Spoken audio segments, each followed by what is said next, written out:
It is very clearly time for the New York Mets to move on without Buck Showalter after this season. I'll explain why on today's edition of Locked On Mets. You are Locked On Mets, your daily New York Mets podcast.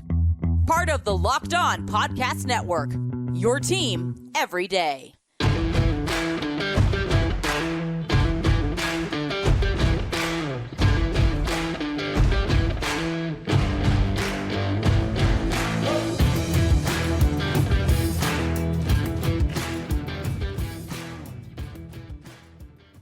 Hello to all you amazing Mets fans. You're watching Locked On Mets, part of the Locked On Podcast Network, your team every day.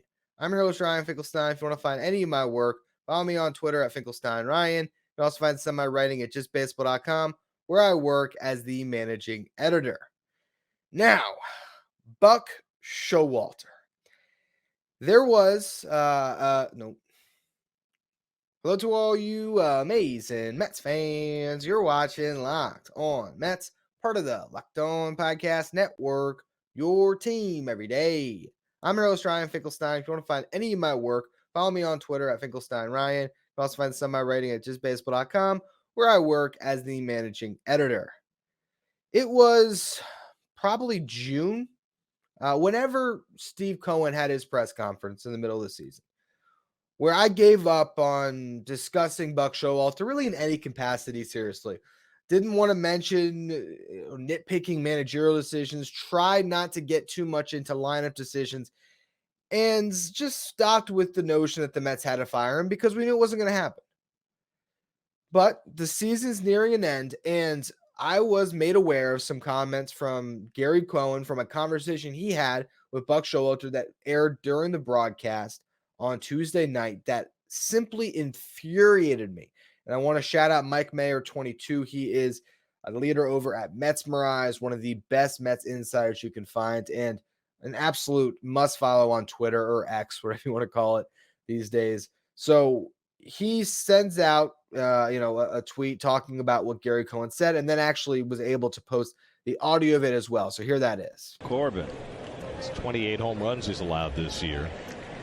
So I asked Buck Showalter today because these two games with Washington might be the only two games the Mets play the rest of the season against non-contenders. Because he had said the other day that you play differently against contenders. You owe it to the teams that they're battling with. And I said, what would you do differently? And he said, what I'm doing differently is I'm playing Beatty at third base against the left-hander today.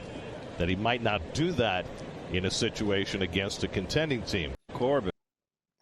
So that comment to me drove me nuts because there's a couple of things in there that are just mind-boggling.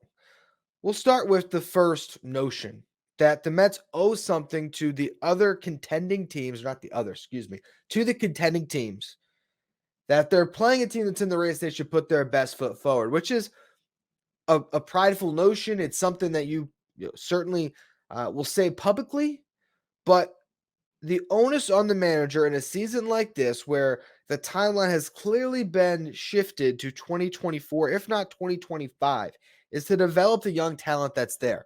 That is the job now. That's what it should be, at least. And not only that, there should also be somewhat of a responsibility to the fans that are still watching to put a product in the field that they actually want to tune in for, and that is playing the kids. So all of that, to me, is annoying.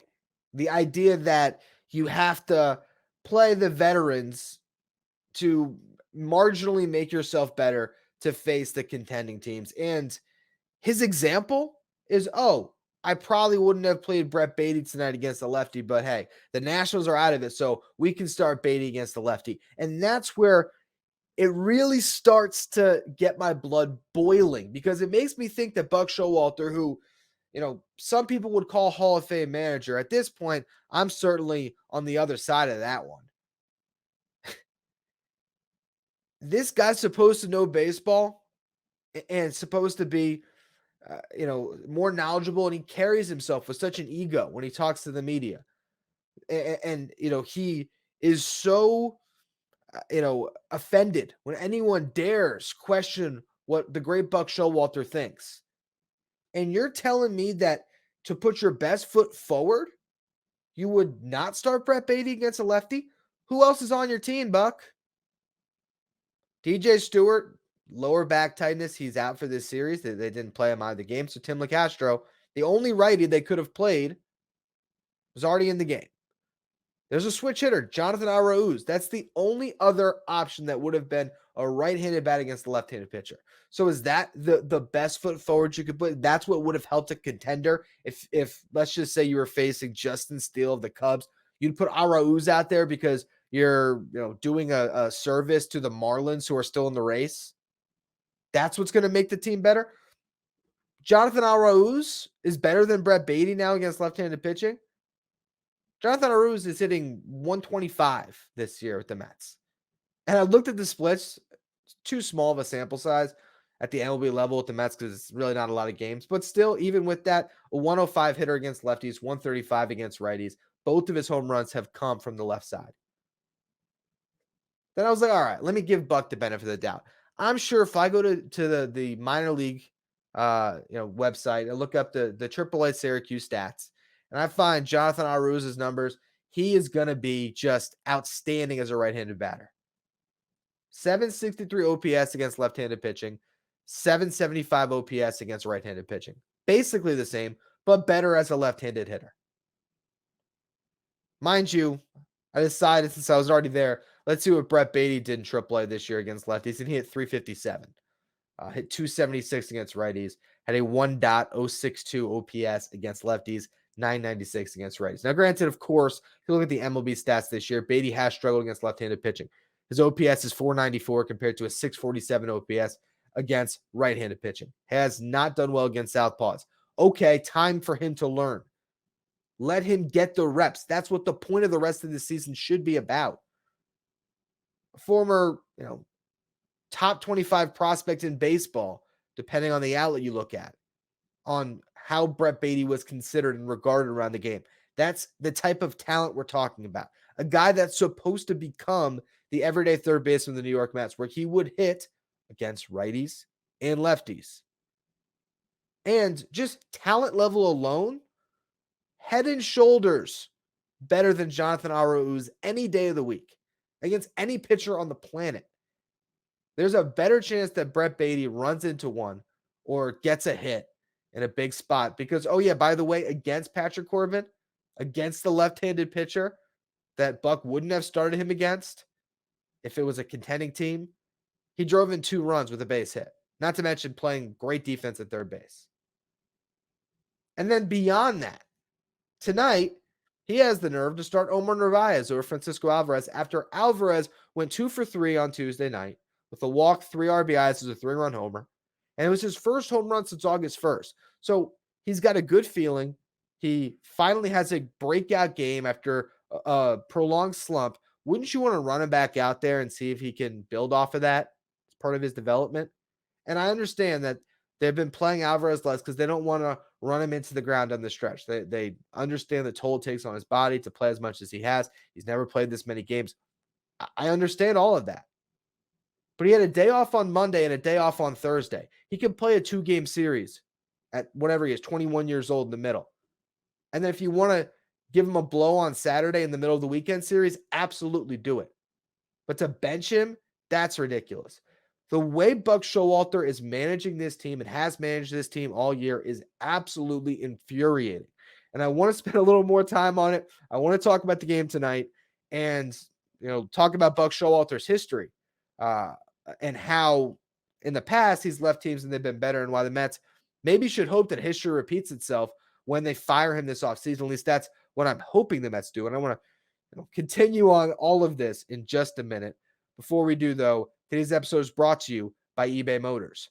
For a championship team, it's all about making sure every player is a perfect fit. It's the same when it comes to your vehicle. Every part needs to fit just right. So the next time you need parts and accessories, head to eBay Motors. With eBay's guaranteed fit, you can be sure that every part you need fits right the first time around. Just add your ride to My Garage and look for the green check to know the part will fit or your money back. Because just like in sports, confidence is the name of the game when you shop on eBay Motors. With over 122 million parts to choose from, you'll be back in the game in no time. After all, It's easy to bring home a win when the right parts are guaranteed. So get the right parts, the right fit, and the right prices on ebaymotors.com. Let's ride. eBay's guaranteed fit only available to U.S. customers. Eligible items only. Exclusions apply. The Mets play the Minnesota Twins at 8:10 Eastern Time Friday night. Catch every pitch in the Mets hometown broadcast with SiriusXM on the SXM app. Just search Mets. Buck Showalter, 4-time manager of the year and reigning manager of the year after last season where the Mets won 101 games.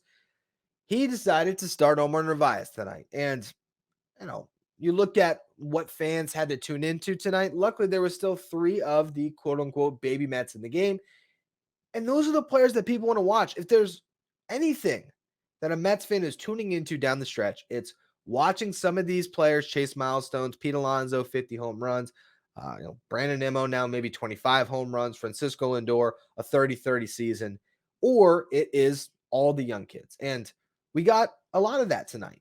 Francisco Lindor hit his 30th double. He drove in one of them as 2 runs and scored the other one. And he stole his 26th base. So now he's 4 stolen bases and 4 home runs away from joining the 30-30 club for the first time of his career. Ronnie Mauricio, great game. 2 for 4. One of his singles was registered at 111.5 miles per hour off the bat. He stole second base, his 3rd stolen base in his 5 games now with the Mets. So has really showed out there. And defensively, he continues to look really comfortable at second. And they actually turned a great 5-4-3 double play tonight. Beatty to Mauricio to Alonso. That was really sharp. Mark Vientos picked up an RBI on a 107.9 mile per hour single. And Jose Budo actually pitched great tonight. 6 strong innings, 6 shutout innings. And he kind of ran out of gas in the 7th. And the Mets ultimately coughed up what was a 2-0 lead in those final 3 innings. But getting back to Buck Showalter, I don't understand why he's so infatuated with playing Daniel Vogelback this year. I don't understand why at this stage of the season he wouldn't just be putting his hands up and saying, all right, I'll play all the kids, get them out there, let them develop. How is that not the number one priority for this organization? How are you more indebted to whatever team you want to discuss in the race, the D-backs, the Reds, the Brewers, Cubs, Marlins, Giants? How are you more indebted to those franchises to put your best foot forward and play the non-rookies, play the veterans to put your best foot forward to win? And again, in what world is the combination of Rafael Ortega, Jonathan Arauz, Daniel Vogelback, like, it's only a marginal upgrade if it even is one, because what I've seen is that when they play the kids, the team has more energy and they show up, show out a little bit more.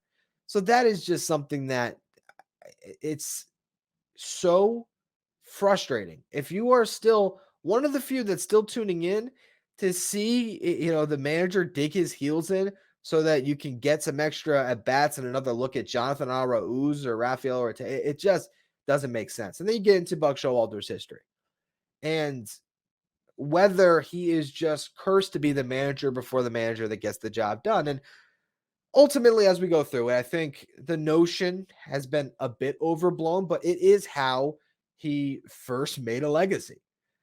He starts off with the Yankees and wins his first manager of the year in 1994. That was the strike season. The Yankees were 70-43 prior to the strike. They didn't get to finish out that year. They then lost in the LDS in 95 as a wild card team. He, mixed reports, gets fired, resigns. Regardless, he leaves the Yankees. They go on to win the World Series in 4 out of the next 5 seasons. So pretty tough pill to swallow for him. Meanwhile, though, Buck is in Arizona, setting up the Diamondbacks franchise, doing everything to build it out. He starts there in 96. Their first season is not until 1998. He, gets them in a position to be a contender. They win 100 games, 99. The team ends up progressing in 2000. They win 85 games. They miss the playoffs. They let him go. And the following year, they win a World Series with Bob Brenly. And that is where Buck Showalter gets the reputation of being the guy who gets fired and the team immediately wins the World Series. Now, that didn't happen in his following 2 stops, and that's why I say the history is a bit overblown. He did win a Manager of the Year with the Rangers in 2004. That year, the Rangers actually missed the playoffs. They finished 3rd out of 4 teams in the AL West. They had an 89-73 record, though, and there was an 18-game improvement from the season prior. Then he stays on for a couple more years where they play about 500 baseball and he gets let go. Ron Washington takes over. He eventually does get the Rangers to the World Series 2 times in 2010 and 2011, but that was pretty far after Showalter had left. Yeah, the Orioles tenure, his longest tenure as a manager.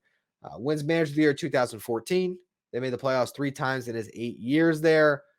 Leaves after a 47 and 115 season in 2018. And it took 4 seasons for them to get back into relevancy last year, and then 5 seasons to get back into the playoffs, as they certainly look like a team that will win the division or at least make a wild card this season. That's not necessarily instant success after he leaves. So it's not a guarantee. There's not some curse on Buck Showalter that when he leaves, the team automatically gets better. But you know what's funny? There's a chance that history will repeat itself here, and that Buck Showalter will leave and the Mets will go on. And I stop short of saying win the World Series, but win big next year, at least, be a playoff team. There is that chance because the Mets, I believe and hope, are going in a different direction. We saw more reporting today connecting them to David Stearns as the president of baseball operations. Andy Martino, I think, even said something along the lines of it's a belief among those in the industry that this will happen. So that's big for this franchise. And, I spoke about it at length on, what was that, Tuesday show, and spoke about it a little bit more yesterday as well, just what Stearns can bring to the table. And there's every chance he's going to want to bring his own manager in. And I think Craig Counsell could be a free agent as well, depending on what happens with the Brewers this season, what they decide. So there's every possibility that it's going to be Milwaukee 2.0 in New York City with Stearns and Counsell next year. And if that's the case, I think the Mets are going to be in a lot better shape on both fronts. But overall, I just think that running Buck out there again next year, I don't know. It's one of those things where I think they need a new voice. And as much as any radio station wants to believe that the problem in that clubhouse is Pete Alonso, Pete Alonso is the one guy that can get removed from the situation because he's a free agent after next season. The reality is, if you're going to win in 2024, you're going to need to keep that same core together. You're going to need to keep Alonso with the guys that are under contract long-term in McNeil, Nimmo, and Lindor. The voice that you can change in that clubhouse is Buck Showalter. And I get he's under contract for 1 more year. And I also understand that Steve Cohen doesn't want to be seen as a reactionary owner that will fire people quickly, because he felt like the state of the Mets from before his ownership with that, as far as being quick to fire people, is one that made it tougher to hire this time around. But guess what? If you land your guy as the president and he wants a new manager, I think people will be lining up to work for David Stearns and the New York Mets and to take over a job that I'm sure will be very intriguing. So to me, this should be the last season with Buck Showalter at the helm. And hopefully history does repeat itself, and that will actually become something that will be a permanent stain on his resume, where Buck Showalter will not once, not twice, but 3 times leave a team and then win the World Series the following year. Again, not saying that's going to happen, but we all can certainly dream. Anyway, to close out the show today, there was a pitching matchup we've been all sort of dreaming of, or curious about at least, ever since the trade deadline. Would Max Scherzer and Justin Verlander square off in that battle in the AL West at any point this season? They did on Wednesday night. I want to go over what happened and also why it is clear the Mets have absolutely won one of those 2 trades. Before we get to any of that, though, another word from our sponsors. The New York Mets play the Minnesota Twins at 8:10 Eastern Time on Friday night. Catch every pitch in the Mets hometown broadcast with SiriusXM on the SXM app. Just search Mets. Rangers versus Astros Wednesday night. Max Scherzer versus Justin Verlander, something that we would have been puzzled to hear about before the season.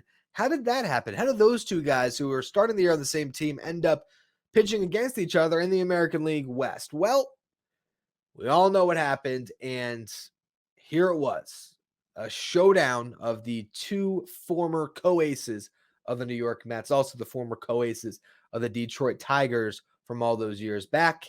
And the lead up is interesting because this Rangers team has just gone on a free fall. They have been awful lately. They were leading the division all year, and they made what you thought were the right moves at the deadline.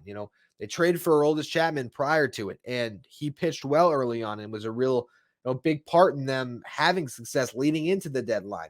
They get Jordan Montgomery and Max Scherzer, who have both pitched well out of their rotation, helping a group that needed it with Nathan Eovaldi going down. And yet, here they are at risk of falling out of the playoff mix entirely, and now suddenly looking like a team that isn't going to win the AL West. And against the Astros, they just got embarrassed at home. Game 1, Astros win 13-6. Game 2, Astros win 14-1. Now Max Scherzer takes the hill, all the pressure. We've seen this before over the last couple of years. Big game for Max Scherzer to deliver, to stop the bleeding in front of a home crowd that I'm sure was desperate. It's going up against Justin Verlander. Top of the first inning, Scherzer gives up a 2-run homer to Yordan Alvarez on a fastball that was basically right down Broadway. It was crushed.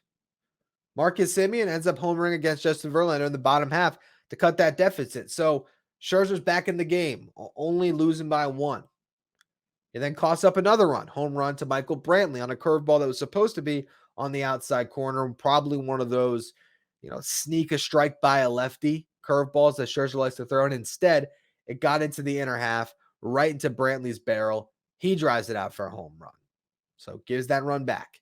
Then, the third inning, he gives up a grand slam to Jose Abreu on a hanging slider. Remember that slider he fixed with the Mets? Doesn't even pitch in the fourth inning. Gets pulled after 3. After allowing 7 earned runs. Meanwhile, Justin Verlander pitched 7 strong innings. The only run he allowed was that home run to Semien in the first. And the Astros, again, big brother them and put up double-digit runs and crush them. And now the Rangers are 3 games out. To make matters worse, if you're a Rangers fan who decided to tune into the podcast today, I'm sorry. Bryce, host of Locked On Rangers, I do feel bad for you as a Rangers fan, sincerely. But Luisangel Acuna, all the way up in Binghamton, across the country, hits his first 2 home runs with the Mets organization, goes 3 for 5 with those 2 homers and a stolen base and scored a third run and off of that hit and stolen base situation. So 3 runs scored, 2 home runs, stolen base, 3 for 5. What a win of a trade. I mean, honestly, because the first part of it is, hey, the Mets aren't paying Max Scherzer anymore. Well, granted, they are. Okay. They are. They're not paying him $43 million anymore. And next season, they can reinvest that money in a different pitcher. And they might have their second baseman of the future with Acuna waiting in the wings for the final year and a half of Scherzer. And it's not to say Scherzer's a bad pitcher, but big game after big game after big game, the dude just has come up short for whatever reason. Maybe that changes. Maybe the Rangers find their way into the playoffs and they make a run and Scherzer's a big part of it. And in that instance, the Rangers are going to be happy they made the trade, but this is trending more and more like a bad trade for them because there's pretty great chance that whatever Acuna gives the Mets in his 6 years of service time, at least, is going to be better than what they get from Scherzer next year, assuming they miss the playoffs. And that's what it all comes down to. Just a brutal game for him, though. Also in that game of Binghamton, Kevin Parada and Jeremiah Jackson each had multi-hit games and homered as well. So good to see all of those top prospects that the Mets have in Binghamton. Outside of Drew Gilbert, he had an offer today, but 3 of the 4 having big games. And for Acuna, that's really big to see because he hasn't tapped into any power really since coming to Binghamton. So it's just ironic that would happen on the same day that Max Scherzer gets lit up against the Astros. But it's looking pretty good for the Mets on that front. And we'll just see, what Acuna can eventually provide. Although he'll have to take that job from Ronnie Mauricio because Ronnie has looked outstanding so far with the Mets. And I think that'll be part of what we explore on tomorrow's show for a Friday Farm Report, sort of envisioning the 2024 Mets and how all these guys can fill into specific roles and what that could look like. So should be a fun show for all you everydayers. We'll also maybe do a little bit of previewing of the series against the Twins if it matters. I don't know. We'll see if Buck is playing, the veterans because it is a contending team. That's going to be all for today's edition of Locked On Mets. As always, thank you for listening. Make sure you follow, rate, and review wherever you get your podcast. Follow me on Twitter at Finkelstein Ryan. Follow the show at Locked On Mets. Thank you for making Locked On Mets your first listen every day. If you want to catch every pitch of the Mets hometown broadcast this weekend, you can do so with SiriusXM on the SXM app. Just search Mets.